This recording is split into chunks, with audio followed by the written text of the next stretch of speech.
Chapter number 2, example number कितना 19। क्या बोला है सो देखो ध्यान से।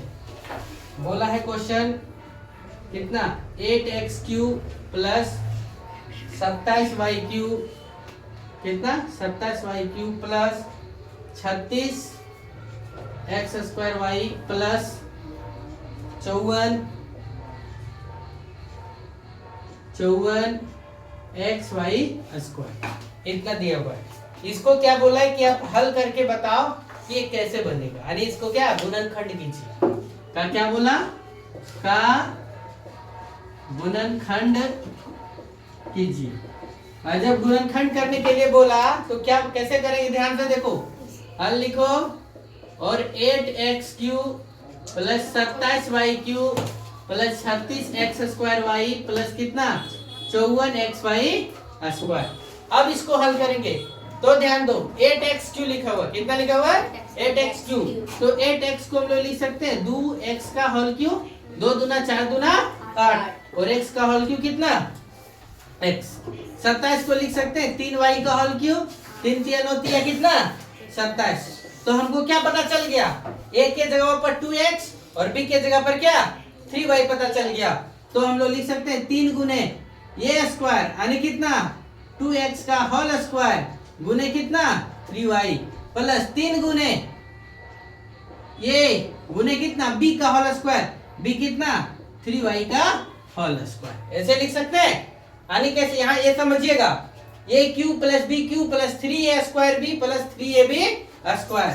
कैसे तोड़े a³ plus b³ plus 3a² b plus क्या 3ab स्क्वायर। तो इतना बदले हम लोग क्या लिखते हैं a प्लस b का क्या होल क्यूब लिखते हैं, a प्लस b का होल क्यूब। और जब a प्लस b का होल क्यूब लिखते हैं यानी क्या होगा 2x प्लस 3y का क्या हो जाएगा होल क्यूब। ये आपका क्या होगा आंसर हो जाएगा। समझे? चलो ये नोट करो, फिर एग्जांपल नंबर 20 बताते हैं। नंबर क्या है क्वेश्चन शो देखो।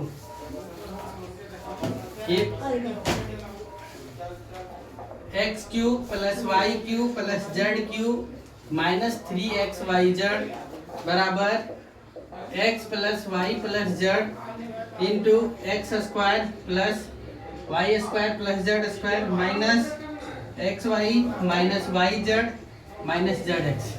इस प्रकार का फॉर्मूला दिया हुआ, ध्यान से देखो।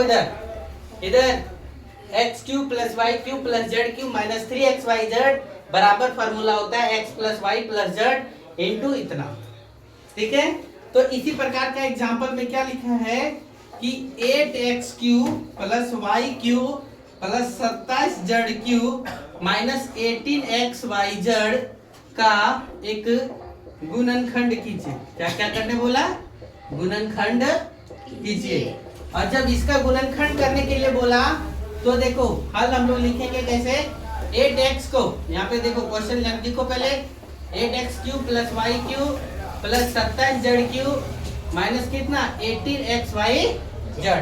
ध्यान से देखो, अब 8x को हम लोग लिख सकते हैं 2x का होल क्यूब, y को लिख सकते हैं y का होल क्यूब और 27z को लिख सकते हैं 3z का होल क्यूब।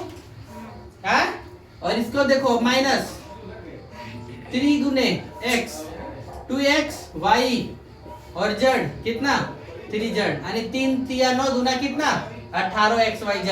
अब इतना बराबर क्या होता है देखो x plus y plus z यानी 2x प्लस y प्लस कितना 3z इंटू x स्क्वायर कितना 2x का whole square plus y square plus कितना z कितना 3z का होल स्क्वायर माइनस कितना लिखाएगा xy कितना है यानी 2x गुने कितना y माइनस yz क्या लिखा हुआ है yz यानी y गुने 3z माइनस 3 कितना लिखा हुआ है z यानी कितना 3z यानी 3z इंटू कितना 2x। तो हल लिखे यहाँ पे 2x प्लस y प्लस कितना 3z और यहाँ पे क्या लिखा है 2x का नहीं 4x² प्लस y² 3 दिया कितना 9z² minus 2xy minus 3yz minus 3 दूना कितना 6 जेड एक्स। ये आपका क्या होगा आंसर होगा। इस प्रकार के फॉर्मूले पे इसको क्या करना है फॉर्मुलेट करना है। चलो नोट करो। इसके बाद एक्सरसाइज नंबर 2.4 स्टार्ट करेंगे।